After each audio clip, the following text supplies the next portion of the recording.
নতুন করে একটি গুচ্ছ সংক্রমণের মাধ্যমে করোনায় আক্রান্তের সংখ্যা বেড়ে ২৯ হওয়ার পরপরই ভাইরাসটির বিস্তার রোধে দেশে জারি লকডাউন সংক্রান্ত বিধিনিষেধের মেয়াদ আরও ১২ দিন বাড়ানোর ঘোষণা দিয়েছেন নিউজিল্যান্ডের প্রধানমন্ত্রী জেসিন্ডা আর্ডার্নো।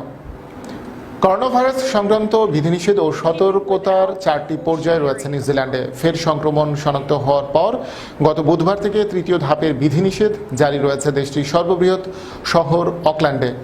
এছাড়া বাকি প্রদেশগুলোতে জারি রয়েছে দ্বিতীয় ধাপের বিধিনিষেধ। দ্বিতীয় দফায় অকল্যান্ড থেকে যে গুচ্ছ সংক্রমণের সূত্রপাত হয়েছিল তার কারণ অনুসন্ধানে তদন্ত চলমান রয়েছে এখনও। গত জুনের শুরুতে নিউজিল্যান্ডকে আনুষ্ঠানিকভাবে করোনামুক্ত ঘোষণা করা হয়, কিন্তু গত সপ্তাহে ফের শুরু হওয়া সংক্রমণ বাড়ছেই। তাই পুনর্বহাল হয়েছে লকডাউন সংক্রান্ত বিধিনিষেধ।